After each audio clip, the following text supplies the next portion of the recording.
तो सपोज आपने लोन तो ले लिया कोई रेस्टोरेंट ओपन करने के लिए और आप उस फंड का इस्तेमाल सिंगापुर में घूमने के लिए कर रहे हैं। Hello everyone, welcome to my finance and stocks YouTube channel. अभी रिसेंटली भारत के इंडियन बैंकिंग रेगुलेटर आरबीआई ने 3 बड़े पब्लिक सेक्टर बैंक यानी सरकारी बैंक्स पर पेनल्टी लगाई है। और अगर आप वो आर्टिकल पढ़ेंगे तो उसमें कई सारे सेक्शन सब सेक्शन दिए गए हैं जो कि काफ़ी कंफ्यूजिंग होते हैं। तो इस वीडियो में हम बिल्कुल सिंपल लैंग्वेज में समझेंगे कि पूरा मैटर क्या हुआ और क्यों आरबीआई को 3 बड़े सरकारी बैंक्स पर पेनल्टी लगानी पड़ी। तो आइए जानते हैं इस वीडियो में। तो सबसे पहले हम आरबीआई द्वारा लगाए गए बैंकों पर पेनल्टी का अमाउंट जान लेते हैं। तो सबसे पहला स्टेट बैंक ऑफ इंडिया यानी एसबीआई पर आरबीआई ने 1.30 करोड़ की पेनल्टी लगाई है। वहीं दूसरा बैंक है इंडियन बैंक पर आरबीआई ने 1.62 करोड़ की पेनल्टी लगाई है। और तीसरा बैंक है पंजाब एंड सिंध बैंक, उस पर आरबीआई ने 1 करोड़ की पेनल्टी लगाई है। आरबीआई ने अपने फाइलिंग में बताया कि जो 3 बड़े बैंक्स हैं वो आरबीआई द्वारा बनाए गए लोन्स एंड एडवांसेस के रूल्स को फॉलो नहीं कर रहे हैं।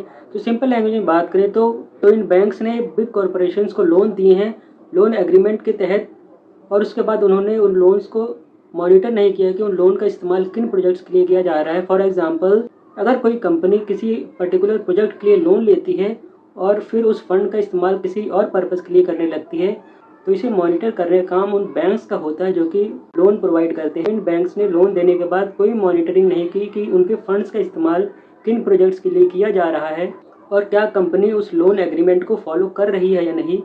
तो सपोज आपने लोन तो ले लिया कोई रेस्टोरेंट ओपन करने के लिए और आप उस फंड का इस्तेमाल सिंगापुर में घूमने के लिए कर रहे हैं और बैंक इसको मॉनिटर भी नहीं कर रहा है, तो ये आरबीआई की गाइडलाइंस के खिलाफ है। इसी को लेकर आरबीआई ने 3 बड़े बैंक्स पर एक पेनल्टी लगाई है। तो ये है बहुत ही सिंपल एक्सप्लेनेशन कि क्या ये पूरा केस हुआ था।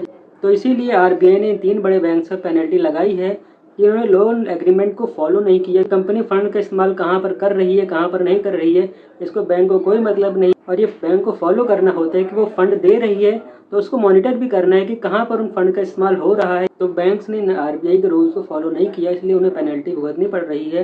तो ये था आज की वीडियो। उम्मीद है आपको सिंपल एक्सप्लेनेशन पसंद आया होगा। वीडियो पसंद आया तो आप इस वीडियो को लाइक कर सकते हैं और आने वाली वीडियोस को देखने के लिए आप हमारे चैनल को सब्सक्राइब कर सकते हैं। Thank you. जय हिंद।